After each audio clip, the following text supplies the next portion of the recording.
Good evening, everyone. It's good to see you here this evening.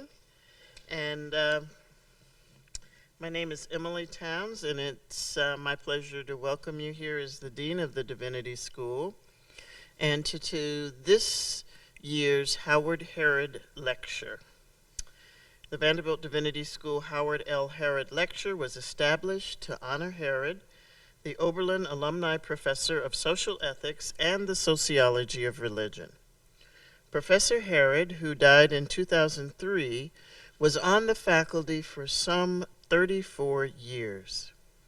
He wrote widely, with several books devoted to ethics and to Native American religions and cultures. The Harrod Lectures, which began in 2004, are intended to deal with aspects within any of the three general fields of Harrod's interests: social ethics, sociology of religion, and Native American religions and cultures. And it's a particular honor to see Anne-Marie Harrod here tonight, who just walked in and doesn't know I'm embarrassing her to tears. But thank you for joining us tonight. Thank you.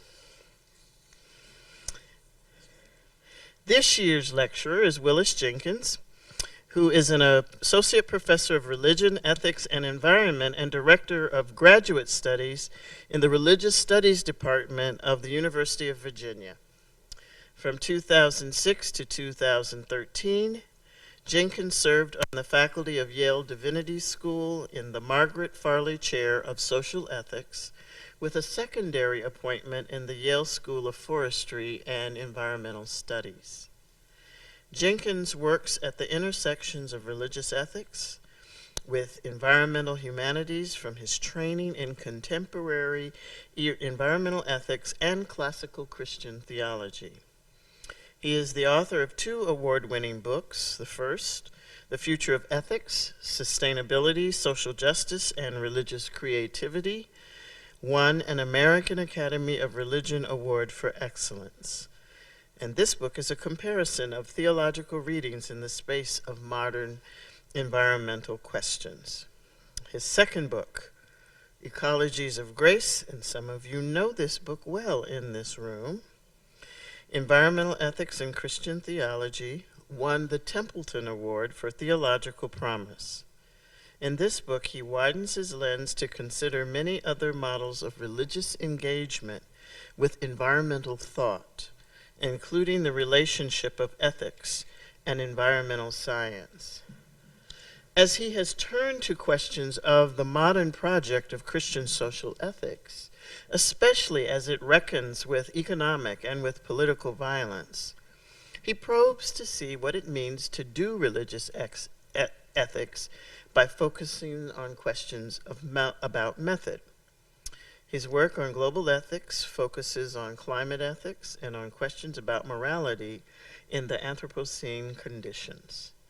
That is, the conditions we have in Earth's most recent geologic time period that are being influenced by humans based on what many argue that there is overwhelming global evidence that atmospheric, geologic, hydrologic, biospheric, and other Earth system processes have now altered, but because of what we do as humans in our daily lives, the very threat and the viability of our planet. Folded into this is an emerging interest in food studies. Tonight, his topic brings the rich playing field in which he works into focus for us: Feast of the Anthropocene, Food and Religion in the Time of Climate Change. I am delighted to have Willis serve as this year's Harrod Lecturer. Please join me in welcoming Professor Willis Jenkins to Vanderbilt University and to the Vanderbilt Divinity School.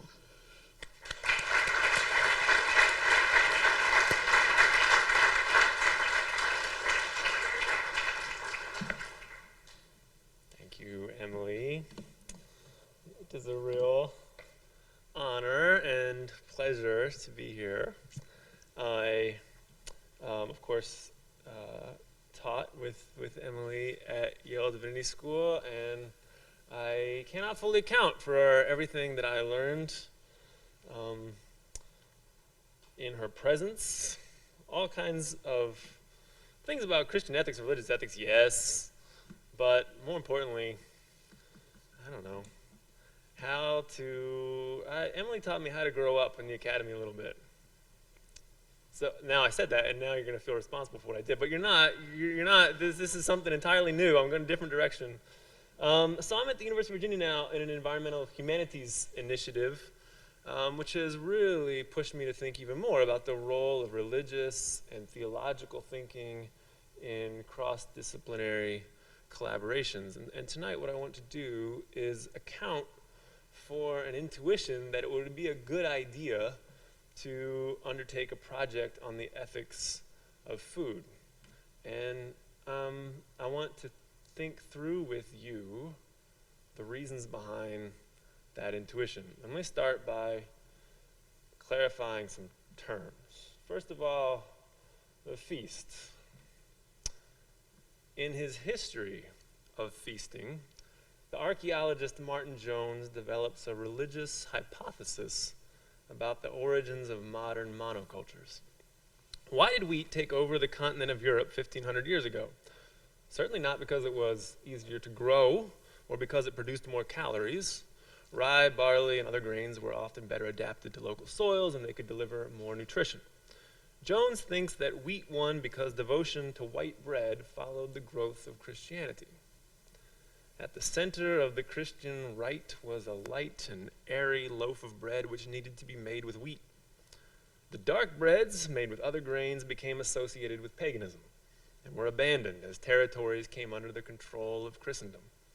Historical patterns of cereal agriculture, argues Jones, followed the shifting boundary between pagan and Christian Europe.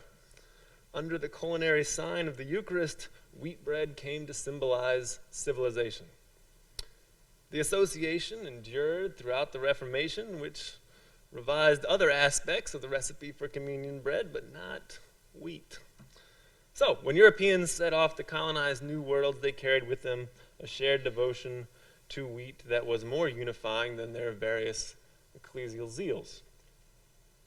With the North American Dust Bowl as his example, Jones suggests that the consequences of that devotion were as violent to native soils as zeal for Christianity was violent to native cultures.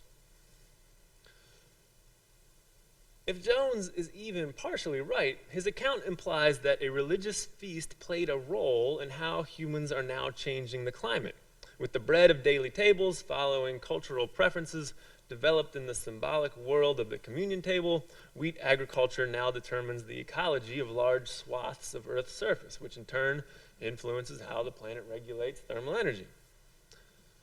So those connections do not mean that climate change is a direct consequence of the New Testament or that wheat is the most important culprit in greenhouse gas emissions. They simply illustrate that because Christian ritual food influenced agricultural production on a large scale, and because the way that humans grow food is now involved in planetary ecological systems, that a religious feast is entangled with climate change. The entanglement of religious eating and planetary systems opens new interpretive questions. Does climate now bear on theological debates over the meaning of the Christian feast? If participants in that feast know that its elements matter for how Earth functions, does that change how they experience or enact it? Could experiences of communion tables help interpret the experience of life in conditions of climate change? Now, from that last question, a project in Christian theological ethics could take flight, develop a sacramental ethic of food and environment for the time of climate change, and certainly there are good books, very good books that do just that. But I'm not always clear that they know what they're doing. Because the entanglements of food and religion and climate run in diverse and often contradictory ways. Consider another kind of feast. Around the world, there is a remarkable moment in political and ecological change that we might call political gastronomy, the slow food movement, especially in Europe. Food sovereignty, especially powerful in South America and sub-Saharan Africa. locavorism, especially influential in North America, and of course, the perennial vegetarian and vegan movements, around all of which there are these further qualifiers that matter: free range, organic, non-GMO, fair trade, animal welfare, bird-friendly, forest-fed, heirloom. It can get precious, yes, but consider that the modern anti-slavery movement focuses especially on field labor, and that the minimum wage movement has been driven by food workers.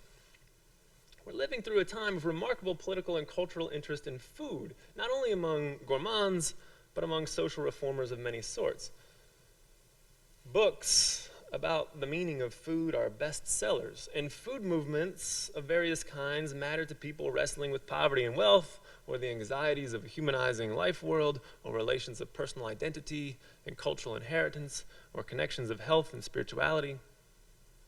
Considered as a whole, the scope can seem religious. Take Michael Pollan's bestseller, The Omnivore's Dilemma. Quasi-religious vocabulary runs through it. Pollan refers to the karmic price of a meal, to industrial agriculture in terms of the fall, to local food and redemption tropes, and he closes in pages that invoke them all at once: purification, grace, sacrament, and karma again. Benjamin Zeller, a religious studies scholar, thinks that religiosity in Pollan reflects something about the food movement generally. People in the local food movement, he writes, regularly report their attraction to it in ways that suggest it meets existential anxieties, or a quest for authenticity, or hopes for meaning. A striking number, Zeller observes, even describe their turn to local food and tropes of conversion. Food seems to be doing things for people that are conventionally described as religious. Now, I hasten to recognize that not all of the fascination with food is so morally serious. Half of what the New York Times writes about food makes me choke on the elevation of dining preoccupations into matters of national significance. And one hazard to saying I'm going to undertake a project on the ethics of food is the risk of reinforcing moral pretenses about consumption habits that should likely be described as elitist consumer self-absorption, precisely the kind of thing that distracts from matters of actual gravity. Especially in the midst of mass migrations and mass incarcerations, in persistent but totally needless child malnourishment, some food practices seem to cultivate indifference to suffering and inequality and injustice. But that too is a kind of cultural work being done with food. It can be a way of coping with the suffering of others, or with social evils, or maybe by dampening the claims with an everyday theodicy. The only best thing I can do for exploited food workers is eat better food. So in good, bad, and ambivalent ways, food is doing cultural work, some of which it might make sense to call religious in a certain way, or at least susceptible of religious analysis. So, foodways are a major material way that culture cultivates climate, which happens in non-linear, non-intentional ways. And they're also a place where climate change and other systemic stresses are exerting pressure on culture, including the kinds of meanings people seek in foodways. So my initial sense, my initial hypothesis, is that a project on the ethics of food could help interpret and respond to certain conditions of life in the Anthropocene. So let's talk about the Anthropocene. Proposed just over a decade ago by the atmospheric chemist Paul Crutzen, the term Anthropocene has become almost ubiquitous in environmental thought. When a concept enjoys such rapid success, you can't just uncritically adopt it as a research frame. So I want to briefly explain its notion and the controversies over it. Crutzen's basic idea was that humans have become such significant drivers of change in ecological systems that it no longer makes sense to denote this period with a marker from natural history. The time of natural history is over. The time of human influence has begun. If ever it did make sense to think that the sciences research natural phenomena and the humanities research human culture, anthropogenic influence over ecological systems renders the division totally unreliable. Climate change, to take the paradigmatic problem, is more a cultural problem than an ecological problem. I mean, the most important variable in modeling climate change is human behavior, the unknown of how societies will make sense of their influence. The chemistry of the sky has changed from 280 parts per million of carbon dioxide to over 400 parts per million now in a very short period of history. And where that concentration goes, and with it global average temperature and sea level rise and a host of other variables, depends mostly on what cultures make of their influence. Modeling climate is an exercise in speculating about who humans will become.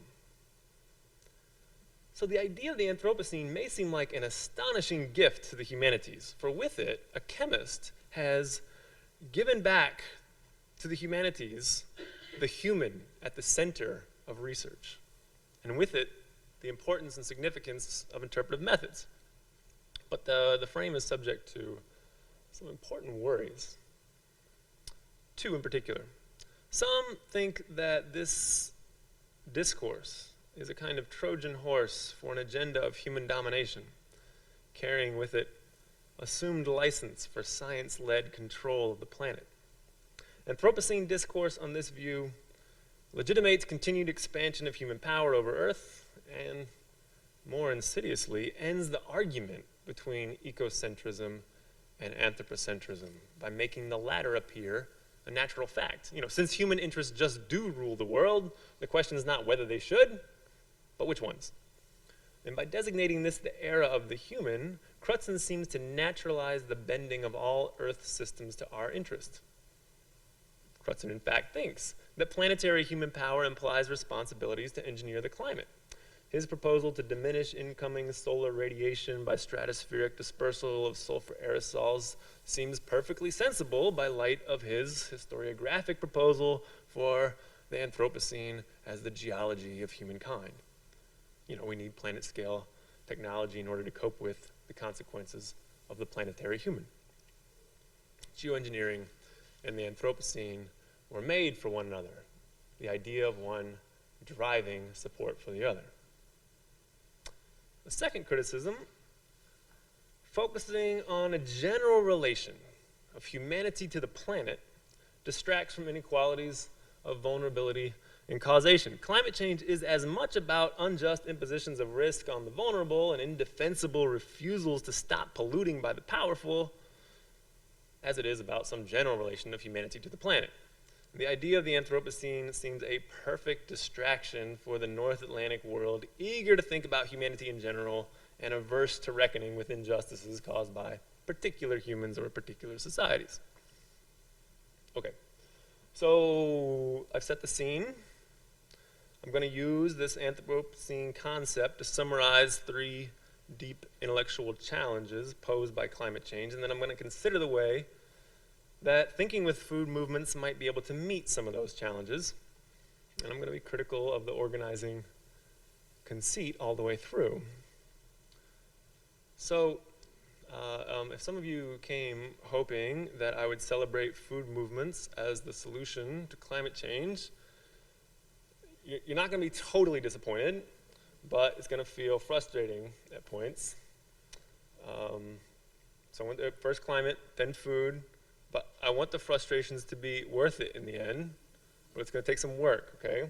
So we'll start with some frustrations.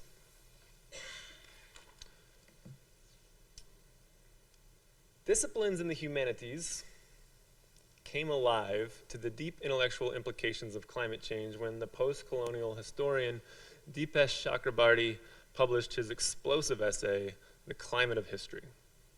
Assumptions about how to do history collapse, writes Chakrabarty, and the rise of human action on a geologic scale. The first assumption to go is the distinction between human history and natural history. No longer can historians treat nature as a backdrop to human drama, even environmental histories, in which nature interacts with humans. They retain a stable frame of the natural, thinks Chakrabarty. Climate change shows something different. It shows humans not just interacting with environments, but producing them. So a fundamental assumption of Western political thought is undone. Where once nature was the thing different from humans and without politics, now it is part of the human drama, riven with all the politics, stories, and values that matter to the humanities. Every discipline in the humanities is liable to the epistemological trouble caused by anthropogenic change. For religious studies, insofar as religion is entangled with the ways that humans produce environments, no longer can carbon cycles be safely excluded from the worlds we study. No longer can atmospheric composition seem safely distant from theological debates over the sacraments. Now, so far, that might just seem cool, good justification for the environmental humanities, for cultural approaches to environmental studies. But it presents some difficulties for the ethics of climate change. If nature is no longer apolitical, then that frustrates appeals to nature as benchmarks for standards of human responsibility. Next month, an extraordinary event is going to take place. Representatives from all over the world are going to come to Paris to argue over how to manage the temperature of the planet. And the Conference of Parties process has set an objective, limiting eventual global average temperature change to 2 degrees C. That's a negotiated settlement, and even there's a whole lot of debate over whether it's too lax or too stringent and how much time we have to meet it with what kind of risks to what sort of goods. It's not something set by Earth, it's a political judgment. And there are other popular benchmarks out there. Bill McKibben's got 350 parts per million, and Meinhausen has 1,000 gigatons. They serve as these proxies in our mind for the natural, and maybe benchmarks like that are politically important. But over the long term, humanity must decide what criteria govern how we should influence the atmosphere. And the process that got us into this mess has forced upon us the recognition that nature itself does not offer a simple standard. There's no objective solution to climate change. How we bear responsibility for our planetary influence will be determined by our ideas and interests. Which gets to the second frustration. The concepts we use to interpret climate change have their own energy conditions. Our inherited concepts were formed before the Anthropocene, and they're possibly complicit in its emergence. Chakrabarty wants history to acknowledge its reflexivity with geological power. In the discipline of history, he writes, struggles for freedom have typically organized historical research, informing what the historian seeks to know, what she's looking for. But, Chakrabarty now notices, the growth of modern ideas of freedom correlates with growing use of fossil fuels. His much-quoted line, "The mansion of modern freedoms stands on an ever-expanding base of fossil fuel use." So scholars must see how histories of freedom are involved in history at the species level, in a geological register.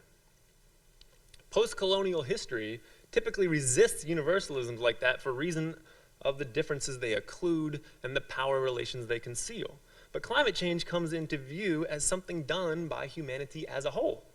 So it seems to require a kind of genericism that typically makes the humanities uneasy, including critical religious studies, which is always alert to the ways that essentializing concepts would obscure or suppress significant differences. But as the opening example from Jones on the history of the feast suggests, particular memberships must now see themselves and their ideas as also material participants in a species history. So the key frustration here is that it's not immediately evident how the concepts which typically organize religious ethics relate to the sort of challenge posed by climate change. To what extent are the inquiries in religious ethics organized by a figure of the human who belongs to a previous epoch, one in which humans did not understand themselves as bound together in a common geological action? Whatever knowledge we create about some particular religious world, that knowledge is involved in earth-scaled intergenerational productions of the species. inquiries in religious studies have to find ways to reflect that involvement. And so for religious ethics, what I'm saying is that means that, eco-theological applications may not be the ideas that matter the most for climate. In fact, they're probably not as important as the concepts of identity and well-being that organize inquiries in the field, that show us what to look for right from the start. For those are the concepts that imagine the collective relations among people and generations and creatures that will shape the long-run story of humanity. Okay, that's the second frustration. And here's the third one. Scale seems overwhelming. Chakrabarty notices that thinking the Anthropocene requires us to think about responsibility at once at the level of the geological and also at the level of the moral agent. But those two registers are in tension with one another. Nobody experiences acting as the species. Even if individuals attempt to identify with humankind, we wouldn't know what it means to live or act as humankind. The perversity of this sort of double register is that at the moment that humanity becomes a planetary force, we are overwhelmed by the impossibility of acting at an ordinary scale. So persons find themselves, acted upon by systems that are circulating human agency through planetary relations that threaten their own ordinary sense of agency. As we learn our responsibility for planetary systems, we find ourselves overwhelmed by the scales of agency involved, and so maybe incompetent to bear responsibility. Understanding planetary change correctly seems to corrupt and undermine the conditions for responding to it. Even as humanity tries to act, we're tempted to take kind of just token, inadequate gestures of action. Okay, so, three frustrations, three questions: how to develop a post-natural ethic of nature, how to cope with the entanglement of our concepts in the processes of the Anthropocene, how to conceptualize moral agency in the face of unprecedented scales of action. And I want to turn to food movements. Why? Why turn there? Well, here's an initial background thing. There's been a move in environmental thought over the past couple decades. The nature writer John Elder, I think, has put his finger on it. He's observed that the emotional icon for environmental reform in the United States has shifted from wilderness to food. And recently, the law and culture writer Jedediah Purdy has said pretty much the same thing. The shift shows up in academic journals, where there's many more articles about food and agriculture now than there are about theories of nature's value. There's much more participation of young activists in food movements, while protecting wild lands seems to diminish in importance. Where once wilderness organized political and intellectual activity, now food organizes activity in the environmental countercultural. Why? Move from wilderness to food. A pessimistic view holds that the focus has shifted from wild nature because environmentalists have given up the struggle for nature, maybe because the wild has already been lost. The effort to protect land, create reserves, save endangered species has been basically swamped by the recognition of pervasive human degradation of global systems. And with the wild gone, the green countercultural has just sort of retreated to defending the pastoral. Or maybe in despair, has simply retreated, to dining well, to an evasion of politics by gastronomy. A more optimistic view holds that the shift from wilderness to food tracks the need to shift from thinking of humanity as separate from nature to thinking humanity entangled within biocultural relations. That was always the trouble with wilderness, that it reproduced a view of humans as separate from nature, which itself existed beyond the bounds of humanity, always vulnerable to being despoiled by any human touch. The historian William Cronin writes that only people whose relation to the land was already alienated could hold up wilderness as a model for human life in nature. The imagination of wilderness recoils from anywhere humans have done something, from cities, from domesticated animals, and especially from agriculture. So maybe the icon for environmental thought has shifted toward food as people seek models for living in urbanized environments and through productive work with other creatures. I'm interested in that optimistic view. I'd like to think that's true. I'll say anecdotally, I've broken ground on farms at Yale Divinity School and Harvard Divinity School, and I'm helping now at the University of Virginia. What is going on? Why do young people think that this is the thing to do? Well, I want to think about some call them gastronomic theses about how thinking with food and agriculture and food production responds to these intellectual challenges posed by climate change. And the first is that maybe it offers a post-natural ecological politics. As a hybrid product of humanity and the creatures of its environment, food pushes its interpreters to think without authoritative reference to nature, yet without losing the natural sciences and without relinquishing the politics of justice. If climate forces us to confront hybrid environments on a planetary scale, then food is a site for developing new uses of nature, and it's a synecdoche of that intellectual challenge.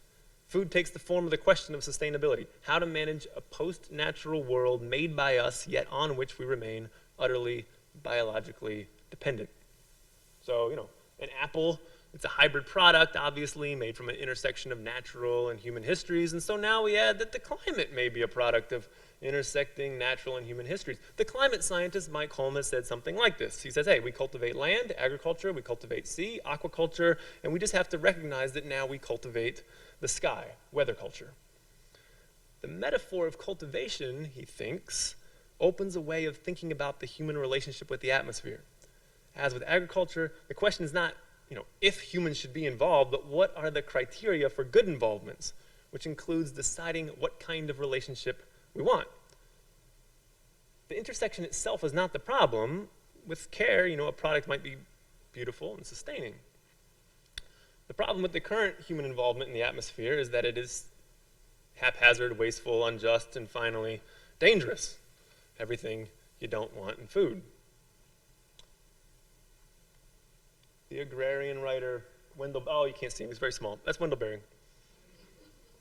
Has captured the interest of many readers because he casts different approaches to farming and food as emblems of different human regimes of life on Earth. In the way we produce food, thinks Berry, we ally ourselves with violent or caring, exploitative or just modes of inhabiting our communities. So do not trivialize food choices. Eating is an agricultural act, he famously says, and in agriculture we inscribe into earth our stories of who we are as a people.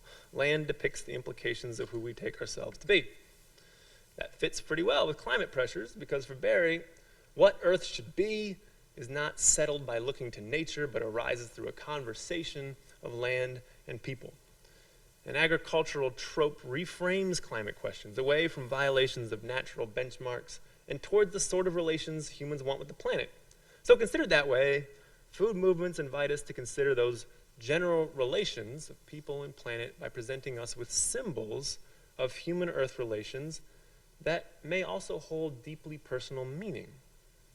Food connects us, connects big stories about human-Earth relations to personal senses of meaning. Whole Foods is really good at that. With its aesthetic of authenticity, you can purchase the image of a good human relationship with animals and land and so on at Whole Foods, right? As the example suggests, the liability of this form of post-natural politics is that it can become kind of post-political. Focusing on the aesthetics and virtues of food may be a way of evading politics, which of course amounts to, really supplementing a particular political vision. That vision is a beautiful agrarian vision of people and land happily together, criticizing what she calls the unbearable whiteness of alternative food movements. Julie Guthman writes that for some followers of Wendell Berry, a romanticized American agrarian imaginary erases the explicitly racist ways in which historically American land has been distributed and labor has been organized. Which is exactly the sort of concealment that we should expect from the legacy of Jefferson, right? In some impulses to locavorism, there is a white nostalgia for a Jeffersonian fantasy land of self-reliant, sustainable small farmers who never really existed, in part because of Jefferson's own plantation-friendly policies. I'm from UVA. I can do this. It's okay. So consumers reproduce that self-deception when we purchase culinary emblems of agrarian food without altering a production system that depends on exploited labor and deadened land. And some food movements deflate political engagement with fundamental dynamics of racism and poverty when they suppose that a good way to reduce child malnourishment is to tell poor people to make better choices, or that an effective way to fight hunger in a food desert is to start a garden. As if the main reason children are hungry and sick in this country is because they don't go to farmers markets. They're hungry and sick primarily because they're poor. But, as food justice movements show, food might work to focus on just those issues of systemic injustice. The coalition of Immokalee workers, for example, is connected to field tomatoes, to systematic labor exploitation and modern slavery. The food sovereignty movement engages citizens with market globalization by focusing on maintaining regional autonomy over food production. And their efforts have brought to light the great new land grab happening across South America and sub-Saharan Africa as corporate agricultural producers seek to lock in land and water resources, partially in response to climate uncertainties. There's a big contest happening now between the discourse of food security and food sovereignty. In the discourse of food security, nations are very smartly using markets and scale to rationalize resource use. In the view of food sovereignty, nations are simply allowing corporations to steal land from peasants who don't have formal land title. Either way, food there is being used as an emblem to think about broader forms of planetary economics. In this case, the extent to which markets should shape a human relationship to land.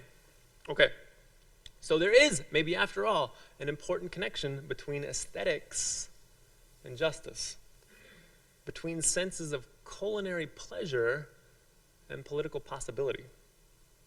If the shift from wilderness to food in environmental thought tracks a larger intellectual shift needed to make sense of a problem like climate change, then, maybe even New York Times foodieism is not necessarily an evasion of politics. It might represent the beginning of new cultural orderings. Patricia Storis, observing a surge of food writing, writes in the New York Review of Books that what makes the new range and possibility of writing about food exciting is that we're witnessing a rare tectonic shifting of a deeply rooted aesthetic and moral hierarchy. She remembers that Confucius cultivated manners of eating as a philosophy of life, and you could add any number of other classical figures. The practice of eating philosophically, she writes, can be seen as a microcosm of ideal government, and that holds true for some food movements. Their table cultivates a microcosm of ideal government of the world.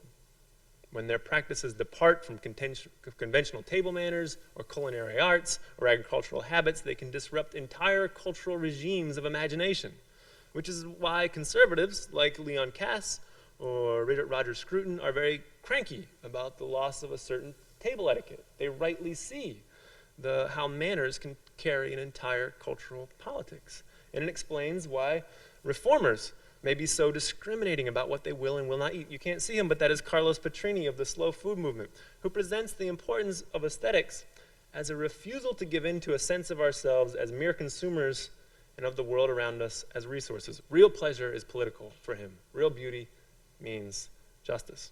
We cultivate beauty and pleasure at our tables as an important way of figuring out and imagining how we want to be in the world. Okay, take a breath. All right. Second one. Let's think about tables and commensality and coming to tables together. Chakravarty's second Anthropocene challenge, you might remember, was acknowledging the reflexivity of the ideas that we use to organize research. His example is the way that freedom organizes historical research, but rarely in ways that reckon with its emergence in the conditions of climate. What organizes research in religious ethics? Consider David Friedenreich's excellent book, Foreigners and Their Food, which I think is probably the best comparative study available of religious food ethics. Friedenreich examines how early Jewish, Christian, and Islamic authorities articulated food restrictions in order to transmit community identity and regulate cross-tradition relations. It very elegantly uncovers how the different styles cultivated by those communities function to classify outsiders, people not at the table, and maintain a symbolic order of identity and difference. Arguments over what to eat and how it could be prepared, shows Friedenreich, were fundamentally questions about who was eating. Friedenreich's book displays what the field of religious ethics does. We conventionally organize inquiry around traditions, and typically think of traditions in correspondence to identities maintained by religious memberships. Work in the field generally supposes that each tradition has its own history and internal criteria, argued over by people for whom that identity is important.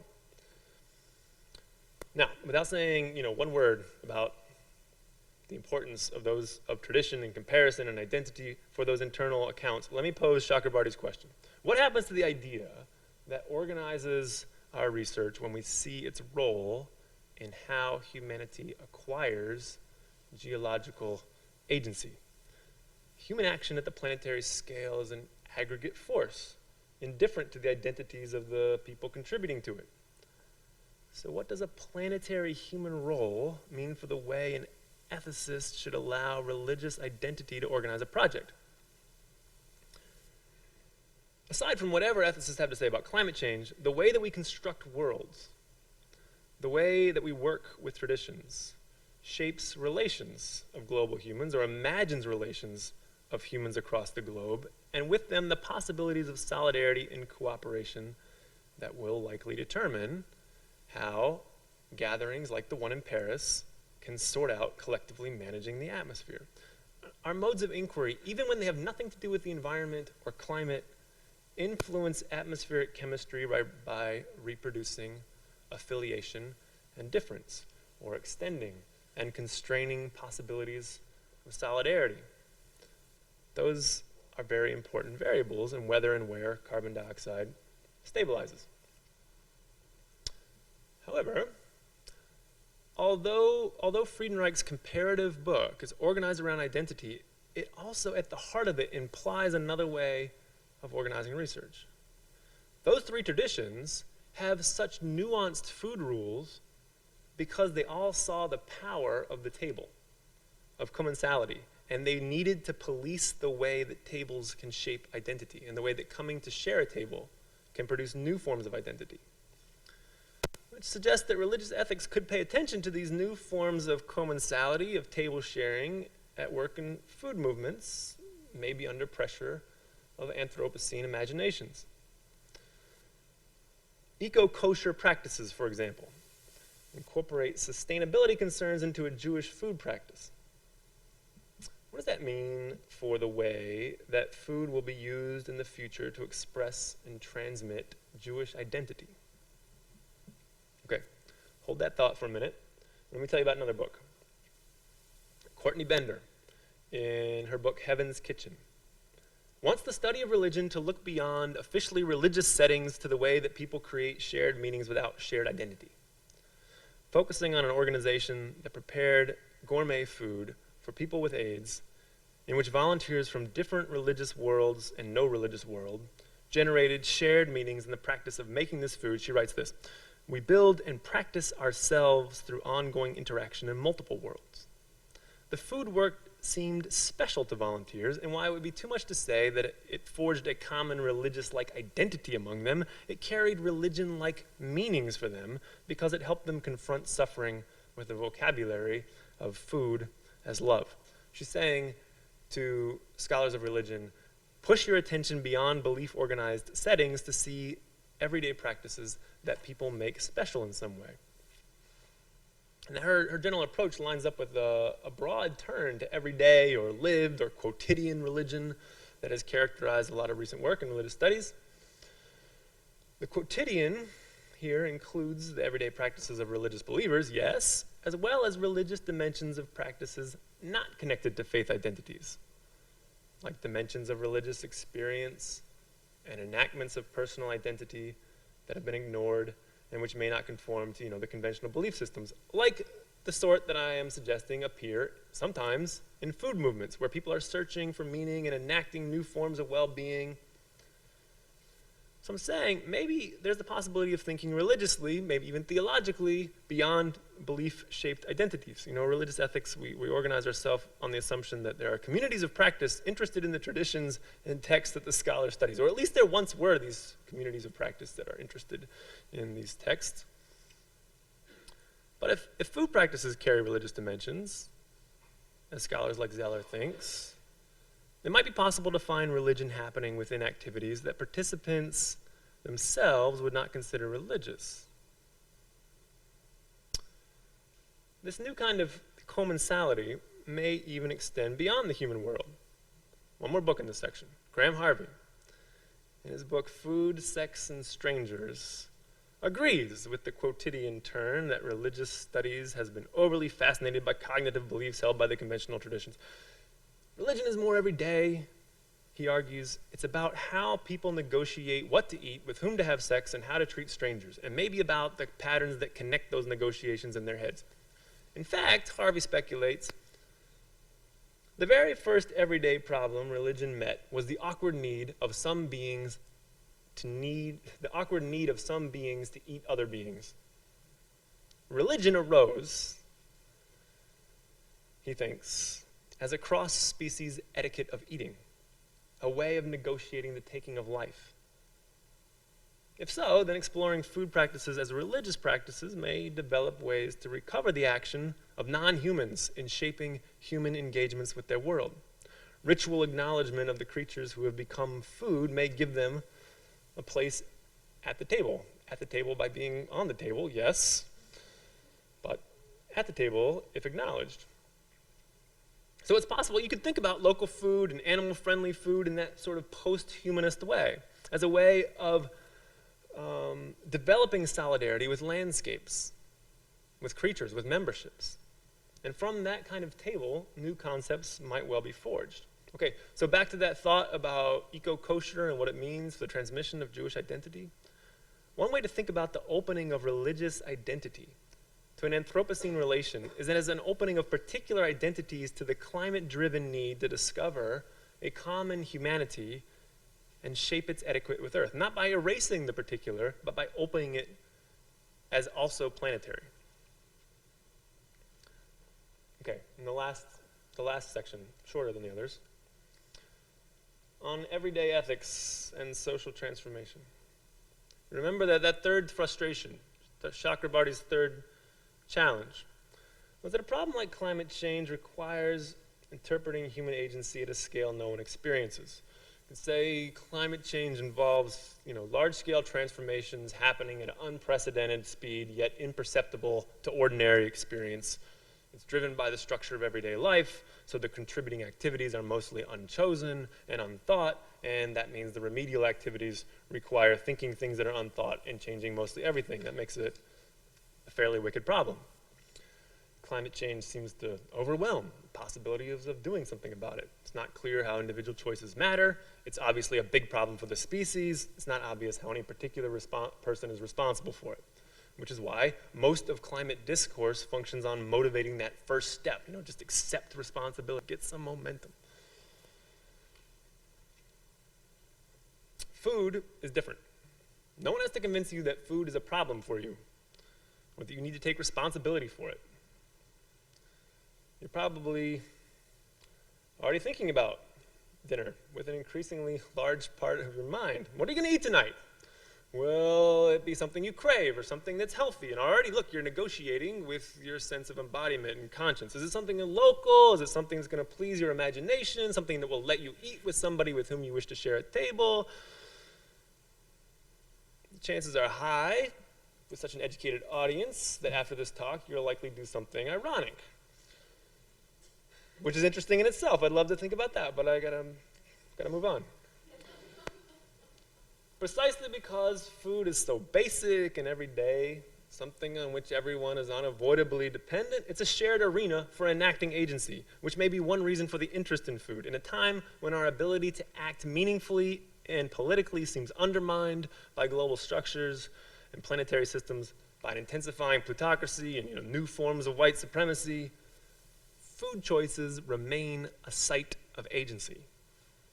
And they seem to be expanding, not just the diversity of things and the kinds of reasons we might offer for eating them, but ways of working with food, new kinds of interest in food work, in food production, in agriculture.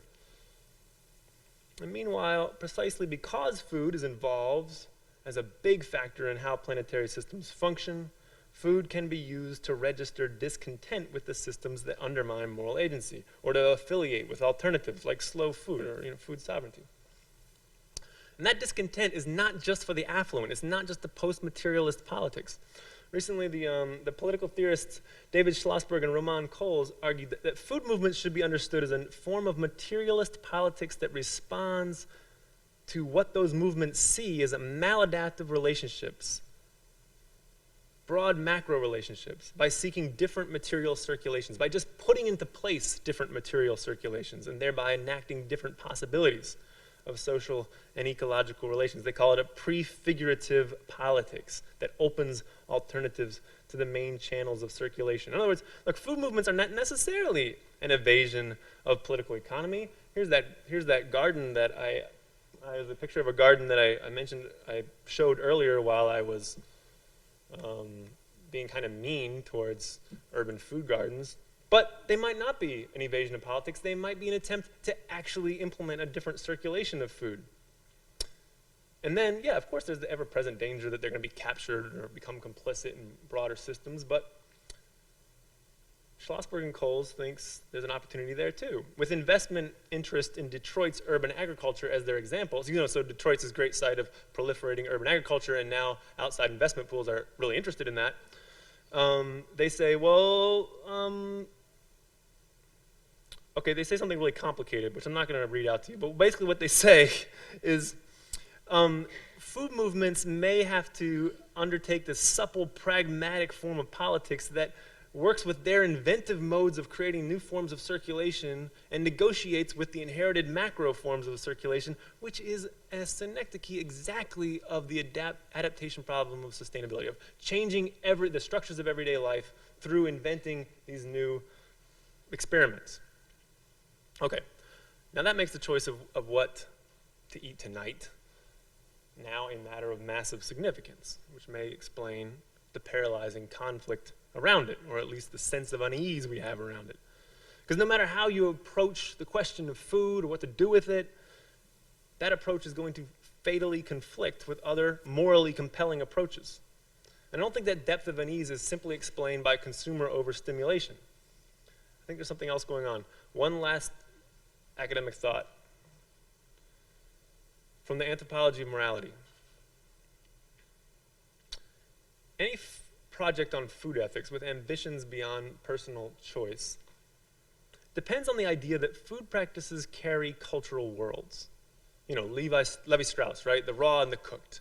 There are structures of meaning that are carried by food, conveyed by meaning. But I've just been claiming that self-consciously recreating and inventing new food practices may be a way that people open new cultural possibilities, new possibilities of agency in the midst of overwhelming systems. So maybe food movements negotiate these new webs of relation, new possibilities of gender performance, go on and on and on. All this creativity. How do you account for that? So anthropologists of morality have recently been trying to recover and bring into view forms of action where people are undertaking self-consciously new forms of action as the moral thing to do. Anthropologists usually don't like that kind of thing. They like, structures that explain and denaturalize the appearance of freedom. And one of them, Joel Robbins, wants anthropology to be able to hold on to the ways that practices carry cultural worlds, and also the ways that spheres of freedom, of creativity, are opened for particular agents in self-conscious ways. There's a lot of ways he'll talk about that, but one of the most interesting is this.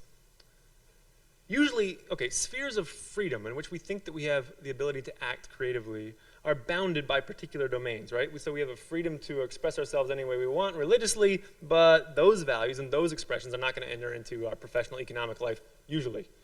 That was a terrible example for a divinity school, actually. That doesn't make any sense. But, just, you see what I mean. So in unsettled times, Robbins thinks, when the domains begin to sort of, it's unclear where the boundaries are between the domains, that may force agents to decide which values of which domain are going to take precedent or interpret what they should do in the other one. A sphere of freedom is open. So what that means is one reason that food choices seem so fraught is because food movements have succeeded in unsettling the relationship between cultural domains that organize the elements of everyday life. So food sovereignty movements have made local food into a broad political argument over the role of the market in shaping human relationships to land. And insofar as they've succeeded in starting a live argument about that, they've made food a scene of freedom, where inherited structures of meaning, its meaning, have less guiding power. Food becomes a scene of conflict over which logics should govern our relation to environments, to health, to ourselves. So it explains the conflict that many people feel about dinner may explain the remarkable popularity of agrarian thought. Not just the writings of Wendell Berry and Vandana Shiva, but this explosion of farmers markets, the celebration of craft food, and the Obamas planting a garden, so on, right? There's this sense that even in the face of illegible food systems, in the background of even more illegible planetary changes in which those systems are nested, people can exercise some judgment regarding food practices, and those judgments are ways of working out a living in Earth. Okay. I can't tidy this all up, but what I've done is clearly not present food as a solution, but as a scene. Not as a solution to problems, but as a scene in which to interpret those problems. I'm not really interested in developing the kinds of ethics that tells you what you should eat tonight. I don't care. But I am really interested in the ways that we might theologically and religiously use food to interpret the conditions in which that question comes to us so freighted with meaning, which means a project in religious ethics which responds to this diverse, conflicted, and difficult scene should look pretty weird. Not as a sacramental application of food ethics, but something that helps people satisfy their hunger for meaning in changing environments. And if I can close with a line from Donna Haraway. She said, look, there's no way to eat in innocence, or to find final peace, or to even ever eat entirely alone. The role of critical thought is to help nourish indigestion about the way we eat. So I hope I have nourished some indigestion. Thank you.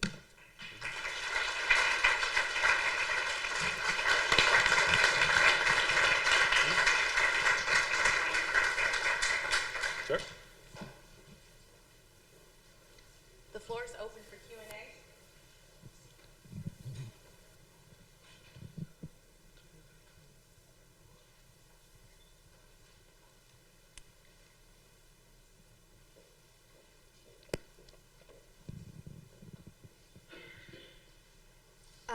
What are you going to eat for dinner and why? Yeah, you know what? I already had dinner, preemptive strike, and I ate with Dean Towns, and I ate something that would allow me to eat with Dean Towns. So look, I just mean to say this. I know. That just sounds super clever. I just mean to say, I'm not so much interested in food rules, but I am really interested in thinking about what food means to the conditions in which we meet each other. What are you going to eat tonight? What'd you eat?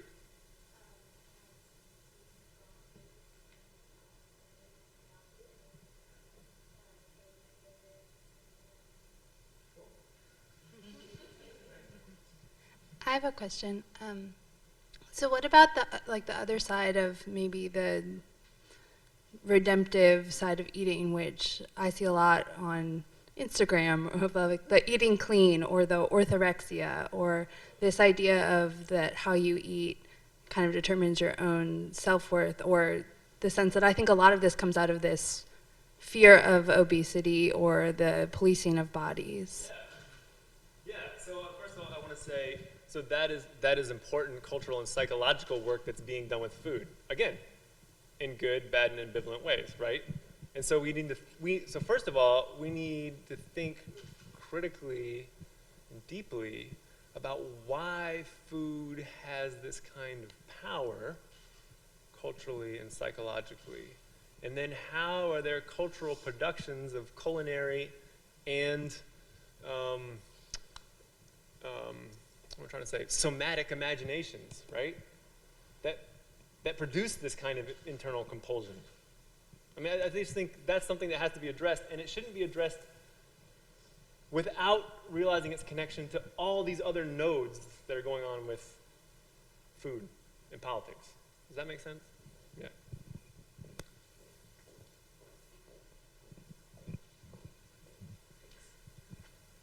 So for most of us, food is something that we have to buy. Yeah. And I'm wondering if you could speak to the role that the marketability of these movements has played within these movements. Does that make sense? What do you mean? Like certain movements are perhaps like more profitable in the image that they assign to food, or like are you getting what I'm saying? Yeah. Can you say one more word about the concern that motivates the question? Just pure interest. Yeah, okay. So like slow food is not just political and aesthetic, it's commercially very valuable, very marketable, no doubt. So first of all, there's an ongoing argument that will not go away among the various many kinds of food movements about whether and to what extent they are complicit in commercialization of food systems, especially when a number of these food movements are precisely attempting to resist what they see as deracinating commodification or exploitative commercialization. I think my own view is food movements probably need, if they really care about creating change in those big systems, they probably need some way of engaging them, nudging them, pushing them, right? So so Whole Foods is at once an example and a target, right? So it's an example. Look, this is what happens when food movements get together and they start pushing people for something that's more authentic and less cruel and more sustainable. And then on the other hand, it's exactly what happens when they get captured by market interests. Well, okay. So I think the task for food movements is the one that's just the task for social movements always, right? You have to you push and you agitate and you destabilize, and then you have to undertake these kind of tactical, pragmatic, self-critical ideas about what kinds of nudges and shifts are acceptable and how much further you can go. I think that is, I think that's precisely the kind of internal argument that's happening within the slow food movement. I think there's lots of, this is one of the most interesting civic arguments that happens at a local scale. You know, farmers markets have exploded in the last 15 years from like about 1,000 to more than 5,000 across the United States. They're hugely important to the centers of many towns. And as they become important, people start doing more elaborate things with them. And the cities get more interested in them as real sites of economic generation. Like they might want to start building something around it, maybe put some glass and steel up, and maybe we'll have something permanent, and then you end up with something that's just for affluent people, right? That looks basically like a food shopping mall. That precise thing has happened in a number of cities. And then, the people who started that farmers market in the beginning, they discovered that this thing became something that is really far removed from their initial commitments, the reasons why they tried to bring this thing together in the first place. And I think, on the one hand, they should probably celebrate that they created a market signal, and they also need to rethink and reinvent and figure out how to deploy something else.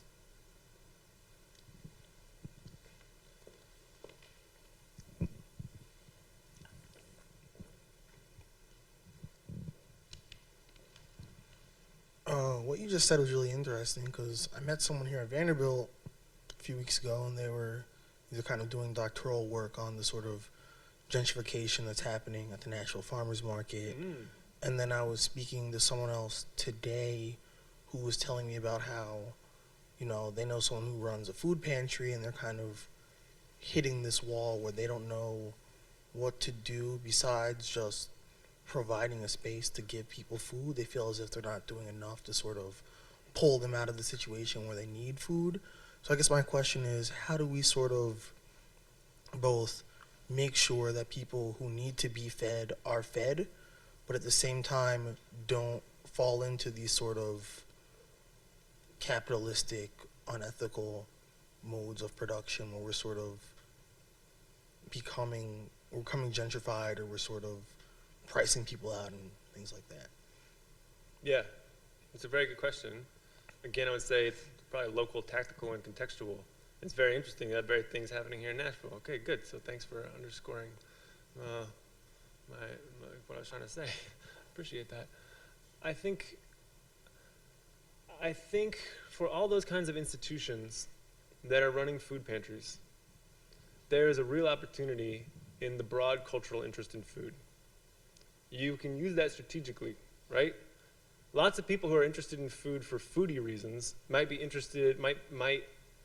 interested in what food pantries have to say about hunger and about what it means for people to come to the civic and national table together as equals, and what it means, what's the relationship between ways of eating and human dignity. And so what I guess I'm saying is, people who are involved in food pantries need to think tactically and constructively and maybe theologically about how to blow them up into something that is broader and can politically confront hunger. And that has actually happened. I mean, there are great examples of people who have used basically food distribution systems for purposes of food security to contest broader imaginations. I mean,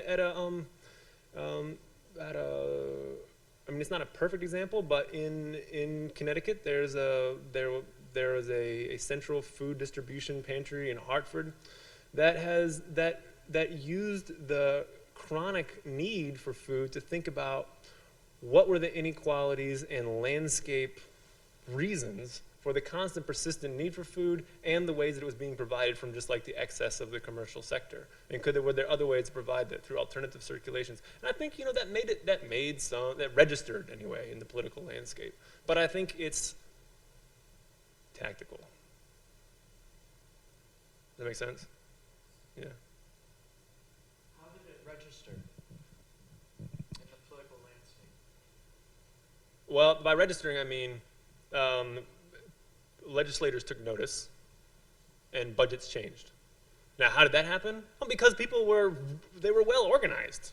I mean, so they were good at pushing the issue of food pantries outside the frame of emergency food security to say, look, there's a broader distress here, and it's about the production of persistent inequities that lead people vulnerable to hunger, and that's not just an economic problem. That's not unrelated to the way that we're producing and distributing and circulating food in the state of Connecticut. So we need to think about that thing with inequality. And I'm not, clearly, Connecticut is still, there's some problems of inequality and poverty in Connecticut. They didn't go away. I just mean that the budgets changed at the state legislature in response to these interesting things that people were doing. And they were doing a really good job of connecting civic story to what was going on inside, basically, a distribution of warehouse. And many of you know probably Sarah Miles' book, Take This Bread. And that's a very evocative example of something the church did with the pantry to engage theological and political imaginations. And I guess I'm saying, whatever you think about it, that there is such a cultural moment for food is a real opportunity to think, to use that as a hook, to think with broader political and economic heft. I mean, people in the United States are not super interested in getting into capitalism. So you lead with that, you can go anywhere. But they are interested in food and putatively interested in there not being hungry children. Okay, so let's start there. Let's start with that and see what we can do with it.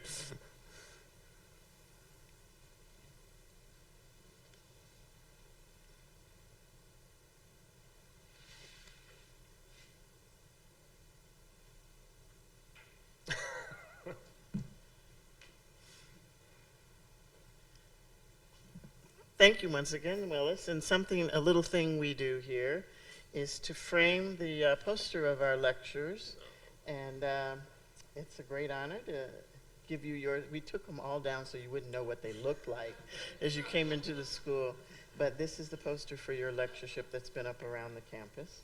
And we will mail this to you so you don't have to worry about it. Thank you. This is great. Thank you, Emily. You're welcome. Thanks, you all. This is